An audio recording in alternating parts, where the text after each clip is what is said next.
Yo, what's good? Welcome to the channel. So, we've already reacted to Sauron, the first age explored. It's time for Sauron, the second age explored.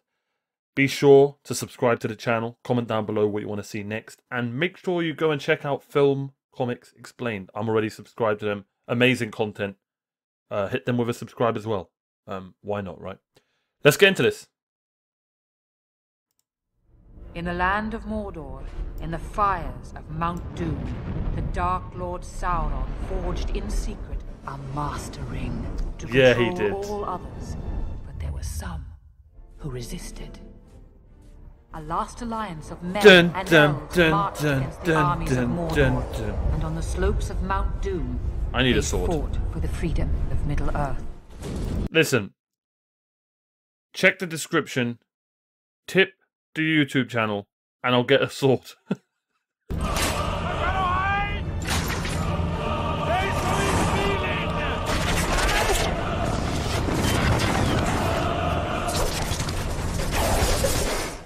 But the power of the ring could not be undone.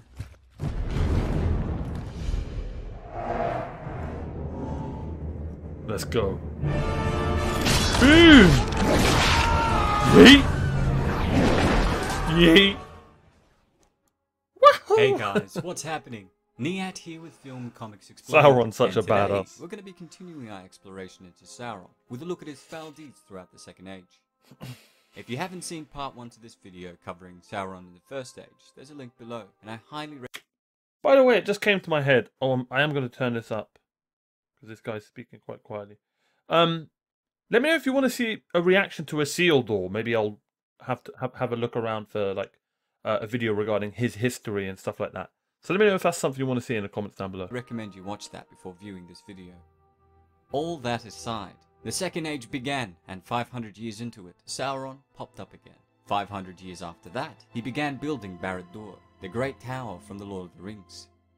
I've already talked about Sauron and the creation of the Rings of Power in another video, but the key point essentially is that nobody knew it was Sauron at this time, as he'd taken on a fair form and called himself Anatar, the Lord of Gifts.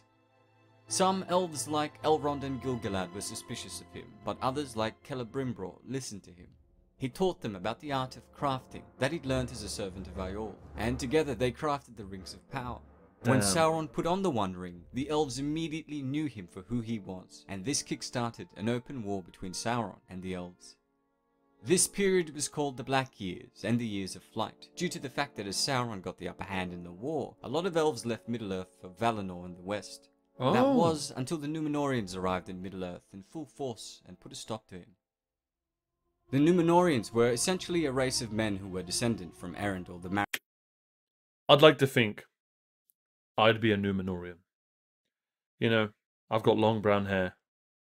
I'm good with a sword. Never mind, let's just carry on. And were granted long life and an island called Númenor between Middle-earth and Valinor. They became a powerful seafaring nation, and in the time of Tar-Minster, the 11th king of Númenor, they helped the elves in a decisive battle against Sauron and forced him to withdraw to Mordor. Sauron continued to fight both the elves and the Númenóreans, who had begun constructing settlements on the coast of Middle-earth, until the time of Ar-Pharazôn the Golden, the 24th and mightiest of the Númenórean kings and queens. Sauron had taken the title of King of Men for himself, and was attempting to drive the Númenóreans into the sea. Ar-Pharazôn was proud and power-hungry, and wanted the title of King of Men for himself, so he travelled to Middle-earth from Númenor with a great army with the intent of capturing Sauron, and Sauron came out to meet him. But having your throat mauled by a giant wolf teaches you a thing or two about power, and the power of Ar-Pharazôn was massive. Sauron made no show of force, but, being crafty, decided patience and subtlety would be more effective weapons in taking down the Númenóreans. He put on his fairest form and humbled himself before the Númenórean king.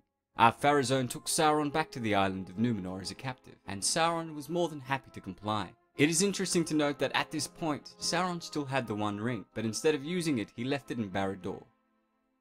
With his cunning mind and silver tongue, Sauron became one of the closest advisors of the king within 3 years. Like, don't get me wrong. That's badass. No. I was gonna mock the men for like not even the men, like even the same with Morgoth and Feanor. Just But you know what? When someone's desperate for something, that's when it's easiest to just weasel into their mind and take advantage. So it makes sense. It makes sense. So Sauron has 100 speech. Now we know. He then began turning the king against the worship of the Valar and convinced him to start worshipping Melkor, his old master. From this point onwards, things started going badly for the Númenóreans. Sauron had the White Tree of Valinor that stood in the courts cut down and burnt. Before he did this though, Isildur stole a fruit from the tree, which would later be planted in Gondor and be the symbol of the nation. Isildur, his father Elendil, and brother Anorion were part of the faithful, Númenóreans who still worshipped the Valar and Ilúvatar. Sauron persecuted the faithful by charging them with crimes on false pretenses, and in the Great Temple with spilling of blood and torment and great wickedness, which essentially... Now, I wonder if this is going to be like the plot of the show. What do you guys think? meant that they were making human sacrifices to Melkor. The Númenóreans, and especially Ar-Pharazôn, feared death, and Sauron had promised them that these human sacrifices to Melkor would release them from death. But instead, death had come sooner and more often because Sauron was turning man against man. Meanwhile, Ar-Pharazôn grew in power and became the mightiest tyrant since Morgoth, but it was Sauron who was pulling the strings. With Númenor at his feet and the king under his control, he decided it was time for the next step in his grand plan.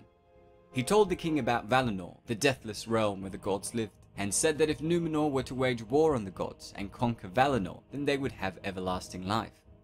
Ar-Pharazôn was very old by this stage, and would likely die soon, and he had grown so powerful and prideful that he agreed and began constructing the biggest fleet the world had ever seen. In that time, the fleets of the Númenóreans darkened the sea upon the west of the land, and they were like an archipelago of 1,000 isles. Their masts were as a forest upon the mountains, and their sails like a brooding cloud, and their banners were golden and black. When everything was ready, Ar-Pharazôn moved his navies against the lords of the west. Sauron remained on Númenor because he knew exactly what was going to happen. He'd seen the lords of the west sink a continent and banish his former lord to the outer void. He had brought about the end of his enemy without armies, fighting, or even using the One Ring. And Sauron, sitting in his black seat in the midst of the temple, had laughed when he heard the trumpets of Ar-Pharazôn sounding for battle, and again he had laughed when he heard the thunder of the storm. What Sauron didn't expect, however, was that the Valar would call upon Ilúvatar, who had little to do with the world since its creation, and Ilúvatar answered by opening a massive chasm, which sunk not only the entire fleet, but also all of Númenor. And Sauron, laughing gleefully in his temple, was sucked down into the depths as well. The chasm was so deep that it forever split Valinor from Middle-earth, to the extent that where before the world was flat, it had now become round, and if you sailed west in a straight line, you would end up where you started. Unless you were an elf, but that's another story. Sauron, using nothing but words... I don't know if there was a Lord of the Rings joke there, but that went way over my head. ...had caused the reshaping of the entire world, which is an incredible feat if you ask me. Sauron, being a Maiar, didn't die when the world was changed, but his physical form was destroyed, so his spirit rose from the waters and returned to Barad-dûr. He put on the ring again and made a new form, but from that point on, he was no longer able to change his shape at will or appear in a form beautiful to look at. Instead, he takes the form we see in the Lord of the Rings. Well, that's all for today, folks. Wow. I hope you guys have enjoyed this video on Sauron. There were many requests to cover more Tolkien content, and I was happy to oblige. I know a lot of this was quite dense. Sorry guys, that is the way that Tolkien writes. Heath and I have done our best to transpose it and make it more accessible. If there's any other stuff you'd like me to check out, please don't hesitate to ask. Also, don't forget to subscribe and click the notification icon to stay up to date on make sure you subscribe. Film Comics Explained. I'd appreciate a subscription to my channel as well. But yeah, shout out to Film Comics Explained. That was so good, man. There's so much about Sauron I have no idea about. There really is. So good. The opening scene of this film alone is as good as the entire trilogy. That opening to the first movie is still so epic. Sauron is scary, but that armor's pretty sexy. The thing about Sauron's armor, if I could change anything, would be like the eye part, right? I feel like it could look cooler. That's just me. One does not simply make a YouTube video about Lord of the Rings. Sauron was a very clever villain. Too bad most villains are watered down these days. Oh, tell me about it. Let me know. I've been thinking of there's a video I found. Let me know if it's something you'd like to see. It's not necessarily to do with Lord of the Rings. It's to do with the top 10 movie villains of all time. Let me know if that's something you'd like to see. As always, make sure you subscribe to the channel. 250 subscribers. We're going to be watching The Hobbit live on Twitch. I'm going to watch it live, and I'm going to upload it on YouTube. Because you can do watch parties with Amazon Prime, and The Hobbit's on Amazon Prime, so I should be good there. Thank you so much for watching. What else was I going to say? Yeah, just pretty much thanks for all the support recently. It's been crazy. And other than that, it's been your boy OmarioRpg.